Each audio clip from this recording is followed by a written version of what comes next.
trying to bag on Atomic. I've had tattoos over there before, but I'm not getting them done by those. Was two it guys. Angelo used to be at Atomic, didn't he, back in the day? Yeah, but he's with Red Letter One. Highly recommended, by the way. Him and is Phil still with him over there? Well, Phil owns it. Oh, Phil owns. Okay, Yeah. my bad. Highly recommended. You want to get Angelo's good tat the work? shit, Go to dude. Red Letter One. They don't pay me for this, but I pay them for mine. I will say that. One last thing, because we're going to have to cut a few here, but one last story I want to get into. This is pretty funny to me. Collectibles. How much would you pay for certain collectibles? Well, Or in North Korea, they're called correctables. that is correct.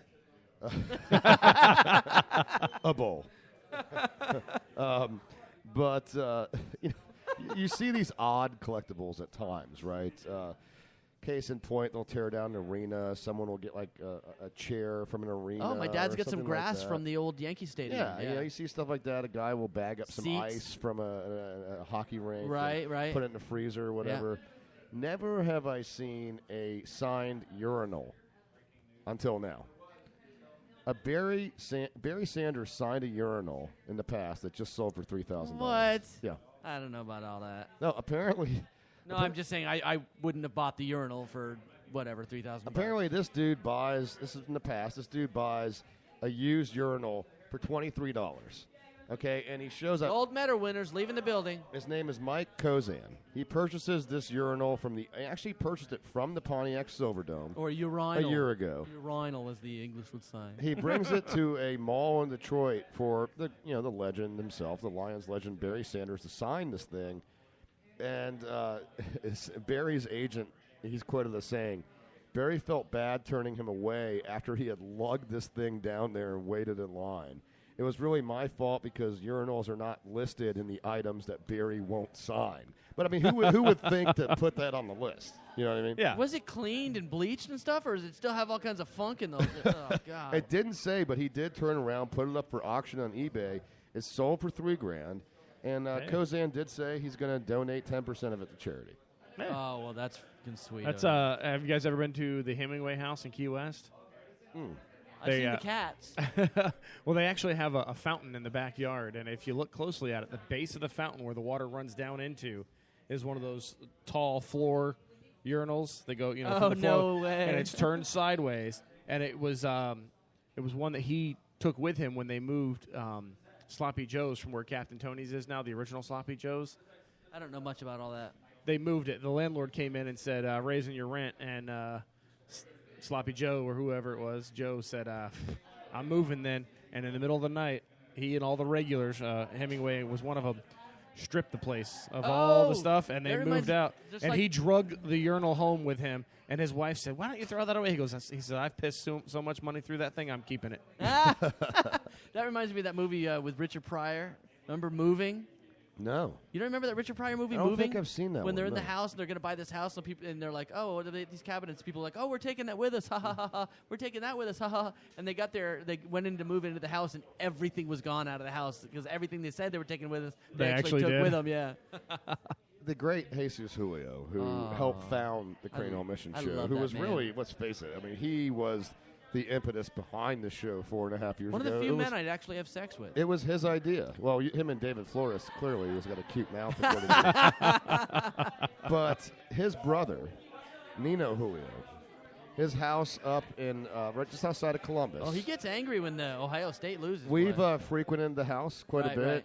Jesus and I have gone up there to catch Buckeye games, stayed at his brother Nino's house. Nino is very handy, very good at building things. He actually built his own house. So is the Reverend Joey T. Yeah, another one that's very handy. Wait till you see the roof and his new side house. It's Well, insane. when he went to build out his basement, he had always wanted to have a urinal in his bathroom in the basement, which is pretty cool in and of itself. But then he's got gold fixtures on the urinal itself. He's got a gold drain. It's got a gold flusher. I mean, everything. I mean, talk about taking a royal piss.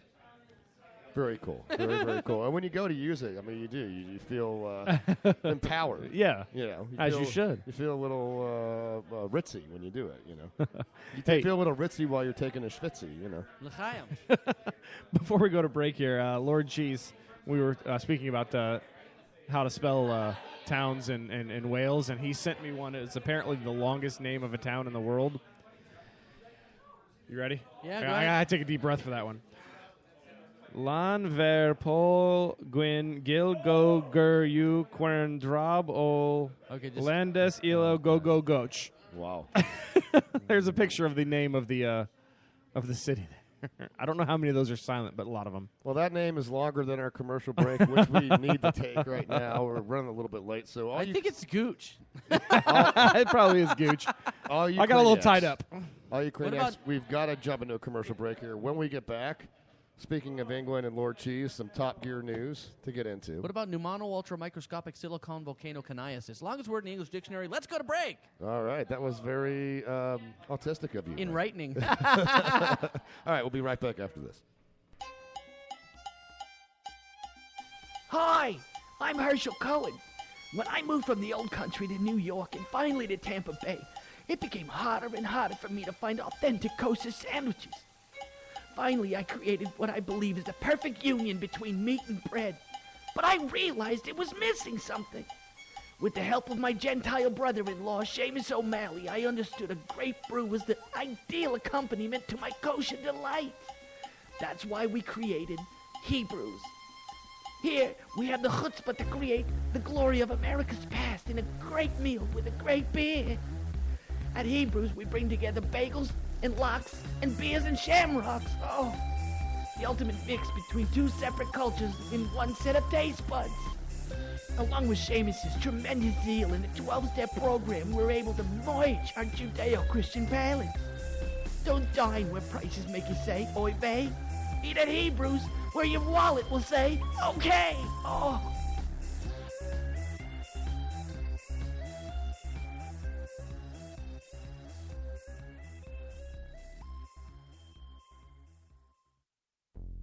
Tough economy got you down?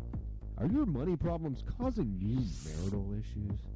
Unable to hide money spent at today's gentleman's club? Well, you don't have to be a gentleman to come to Gyrations. Gyrations. Gyrations dancers work on a barter system. We only hire single mothers whose homes are in utter disrepair. So if you're blue collar and you have a viable skill, labor leads to lap dances and maybe more at Gyrations. Gyrations. My plumbing is all fouled up, and I need somebody to work my posthole diggers. Do you want VIP treatment without sacrificing your kids' education? Well, don't take your tool belt off. Work yourself a deal at Gyrations. Gyrations. Models are all over the age of 18 except where identification is not present.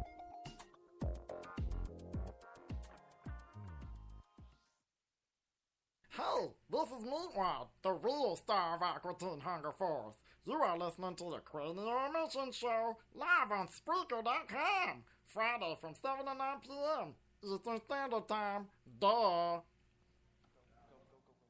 Welcome back to the Cranial Mission Show, folks. The second half of the show. Broadcasting here on the weekly rotation from ESB Brewing here at 333 North Falkenberg Road, Sweet Tea. Ooh, sweet D.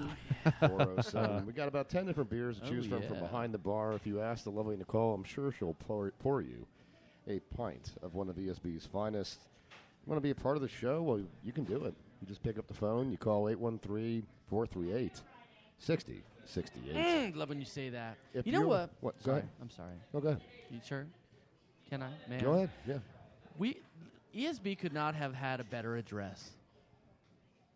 Well, why do you say that? We jumped right on that Sweet D right off the bat. Well, I of was course like, we would. We're every time we juvenile. were like Sweet D, we're like, ooh, Sweet D. And I was like, man, I think I'm going to diversify. I'm going to get Coquette or whatever her name is, Crotchet. I'm going to get her to say Sweet D for us and see.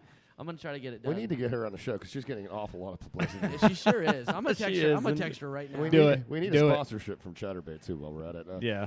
Again, the second half of the show, if you're a social media guy, you like the show, then go to Facebook, facebook.com/The Cranial Emissions Network. Like the page there.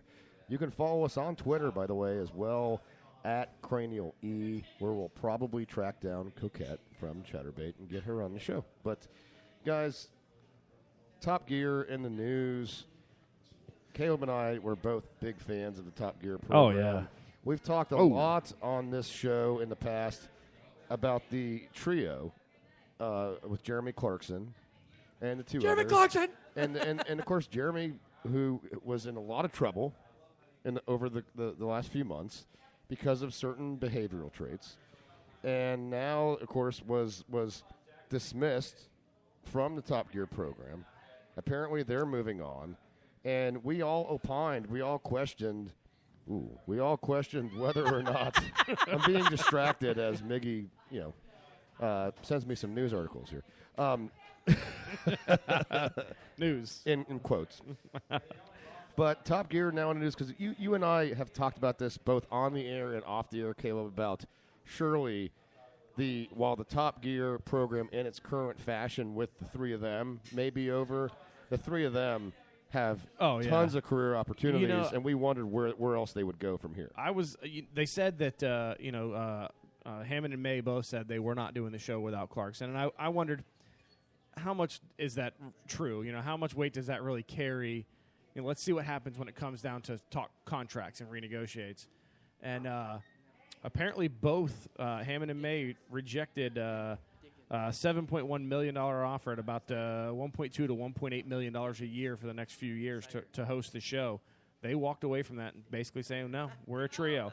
So it looks like there's a report on Business Insider, and at this point it's very just it's a report, and it's very close to a deal with Netflix for the Top Gear trio, the Jeremy Clarkson, Richard Hammond, and James May, to do a Top Gear-like show on Netflix, which I think would be absolutely fantastic.